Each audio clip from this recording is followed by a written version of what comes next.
عبداللہ بن عبد الرحمن انصاری نے بیان کیا کہ میں نے انس رضی اللہ عنہ سے سنا، وہ بیان کرتے تھے کہ نبی کریم صلی اللہ علیہ وسلم حرام بنت ملحان کے یہاں تشریف لے گئے اور ان کے یہاں تکیہ لگا کر سو گئے۔ پھر آپ صلی اللہ علیہ وسلم اٹھے تو مسکرا رہے تھے۔ حرام نے پوچھا، یا رسول اللہ، آپ کیوں ہنس رہے تھے؟ آپ نے جواب دیا کہ میری امت کے کچھ لوگ اللہ کے راستے میں جہاد کے لیے سب سمندر پر سوار ہو رہے ہیں، ان کی مثال دنیا یا آخرت میں تخت پر بیٹھے ہوئے بادشاہوں کی سی ہے۔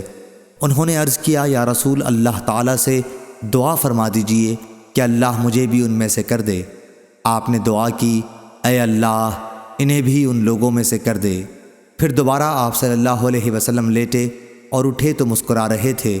انہوں نے اس مرتبہ بھی آپ سے وہی سوال کیا اور آپ صلی اللہ علیہ وسلم نے بھی پہلی ہی وجہ بتائی۔ انہوں نے پھر عرض کیا، آپ صلی اللہ علیہ وسلم دعا کر دیجئے کہ اللہ تعالیٰ مجھے بھی ان میں سے کر دے۔ آپ نے فرمایا کہ تم سب سے پہلے لشکر میں شریک ہوگی اور یہ کہ بعد والوں میں تمہاری شرکت نہیں ہے۔ انس رضی اللہ عنہ نے بیان کیا کہ پھر آپ نے حرام نے عبادہ بن صامت رضی اللہ عنہ کے ساتھ نکاح کر لیا اور بنت قرظہ معاویہ رضی اللہ عنہ کی بیوی کے ساتھ انہوں نے دریا کا سفر کیا۔ پھر جب واپس ہوئیں اور اپنی سواری پر چڑھیں تو اس نے ان کی گردن توڑ ڈالی، وہ اس سواری سے گر گئیں اور اسی میں ان کی وفات ہوئی۔